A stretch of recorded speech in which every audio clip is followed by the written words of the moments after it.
akan menjelaskan tentang uji kelarutan karbohidrat dalam air. Pertama, aku akan menjelaskan pengertian uji kelarutan.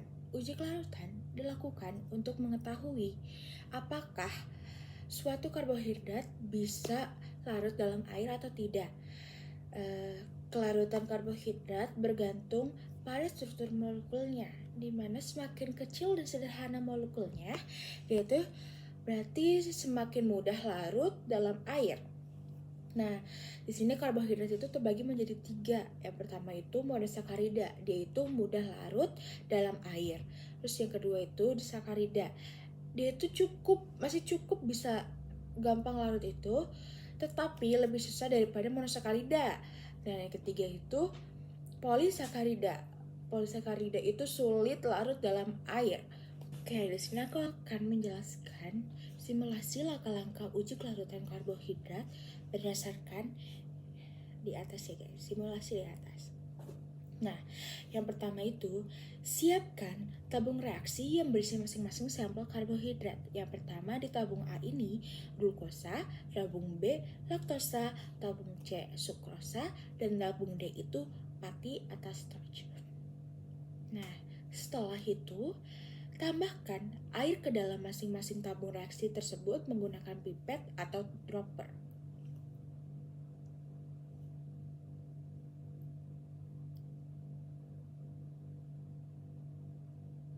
Lalu, aduk larutan dengan batang pengaduk atau goyangkan tabung reaksi untuk mempercepat proses pelarutan.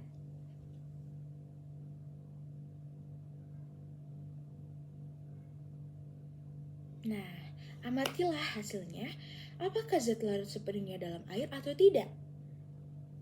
Dari hasil dan analisis tersebut, kita dapat menyimpulkan bahwa glukosa di tabung A itu larut sepenuhnya dalam air, karena glukosa adalah monosakarida yang bersifat polar dan dapat dengan mudah membentuk ikatan hidrogen dengan air. Nah, terus ada laktosa di tabung B, dia tuh larut, tetapi lebih lambat. Karena laktosa adalah disakarida yang memiliki kelarutan lebih rendah dibandingkan glukosa, tapi masih bisa larut dalam air. Terus yang ketiga itu ada sukrosa. Sukrosa di tabung C itu larut sepenuhnya dalam air karena sukrosa juga merupakan disakarida yang lebih mudah larut dibandingkan laktosa karena sifatnya polar yang kuat. Nah, yang terakhir itu ada pati, tabung D, tidak larut dalam air karena pati adalah polisakarida dengan struktur besar dan kompleks. Terus sehingga sulit larut dalam air dan hanya membentuk suspensi. Namun, jika dipanaskan, pati bisa mengalami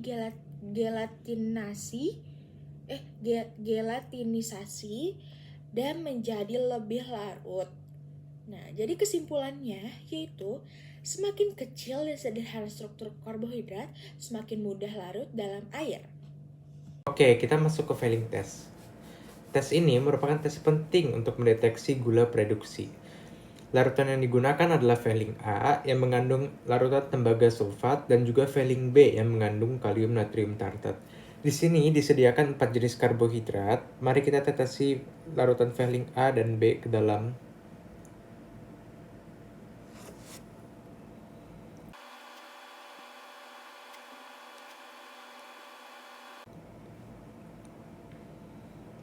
Lalu kita lakukan pemanasan. Nah, pada pemanasan, karbohidrat akan mengurangi larutan biru tua dari ion Cu2+ atau tembaga 2 yang sehingga akan menjadi endapan merah dari oksida tembaga yang tidak larut. Di sini menandakan bahwa larutan A dan B merupakan gula reduksi. Sedangkan larutan C dan D gula tidak non-reduksi. Oke, kita lanjut ke Benedict test. Oke, di tes ini sama dengan Fehling test, di mana untuk mencari tahu keberadaan gula reduksi. Di sini kita menggunakan reagen Benedict yang mengandung ion tembaga Cu2+, yang dimana dia akan direduksi menjadi ion tembaga Cu+ oleh karbohidrat. Seperti biasa, langkah-langkahnya sama, kita tetesi.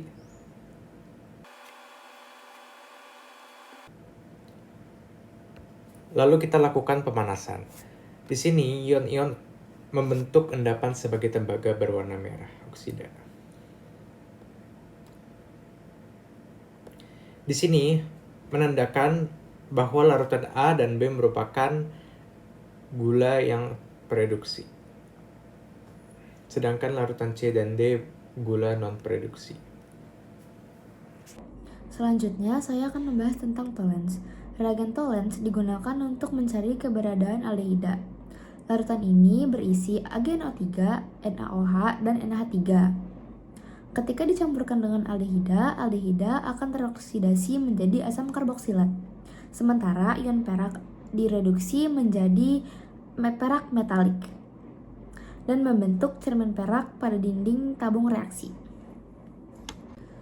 Lalu ada 4 sampel, yaitu glukosa, laktosa, sukrosa, dan starch atau pati yang akan direaksikan dengan reagen tolens, lalu akan didiamkan selama 20 menit. Hasil pertama ada glukosa. Karena glukosa adalah gula prereduksi, jadi dia akan bereaksi dengan reagen tolens dan membentuk cermin perak pada dinding tabung reaksi. Yang kedua ada laktosa. Laktosa juga gula prereduksi karena dia ada campuran dari glukosa dan galaktosa. Jadi, laktosa akan bereaksi dengan reagen tolens dan juga membentuk cermin perak pada dinding tabung reaksi. Lalu yang ketiga adalah sukrosa. Sukrosa bukan gula prereduksi karena sukrosa merupakan campuran dari glukosa dan fruktosa. Karena fruktosa itu adalah keton atau ketosa, jadi dia itu non-prereduksi dan bukan prereduksi. Jadi dia tidak akan membentuk cermin perak di dinding tabung reaksi. Yang keempat ada starch atau pati. Pati tidak memiliki gugus fungsi aldehida yang bebas, jadi pati tidak akan bisa bereaksi dengan reagen tolens. Lalu pati juga tidak berubah menjadi apapun, termasuk berubah menjadi cermin perak. Nah, pada eksperimen karbonat terakhir, kita ada eksperimen menggunakan iodine atau yodium secara bahasa Indonesia. Nah, gunanya eksperimen ini tuh untuk apa? Untuk mengidentifikasi pati dalam suatu sampel. Nah, selain identifikasi pati, itu gunanya buat apa? Secara kimia untuk membedakan mana yang bersifat polisakarida dan mono atau disakarida.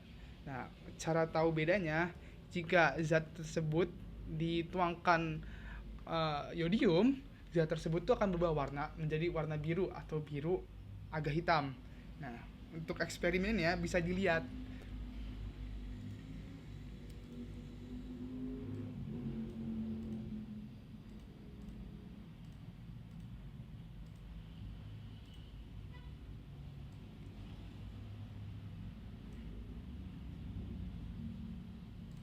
Nah, di sini kita memiliki 4 tabung. Ada yang berisi glukosa, laktosa, sukrosa, dan starch. Nah, kita tuangkan masing-masing yodium pada setiap tabung. Nah, untuk glukosa, dia warnanya kok kuning, yaitu artinya nggak berubah warna. Nah, berarti kalau nggak berubah warna menjadi warna biru, nah berarti sampel tersebut tidak bersifat polisakarida.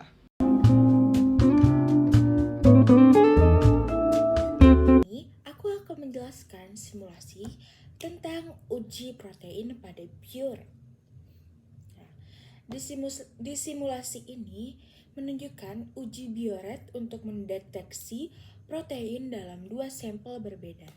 Yang pertama itu di tabung A, dia tuh mengandung albumin, telur atau egg albumin, yaitu protein utama dalam putih telur. Nah, di tabung B itu mengandung dispersi gelatin, yang juga merupakan protein. Lalu, di sebelah kanannya terdapat 2 reagen penting untuk uji biuret. Ada larutan NaOH atau natrium hidroksida. Dia itu digunakan untuk menciptakan suasana basah, Lalu di sebelahnya juga ada larutan 1% CuSO4 tembaga 2 sulfat, yaitu bereaksi dengan ikatan peptida dalam protein untuk menghasilkan warna ungu. Selanjutnya adalah langkah-langkah cara kerja uji Biuret. Yang pertama itu, tambahkan larutan NaOH ke masing-masing tabung untuk memastikan kondisi basah. Lalu, tambahkan beberapa tetes larutan CuSO4 ke masing-masing tabung. Lalu, tabung A dibakar dan diaduk selama 5 menit.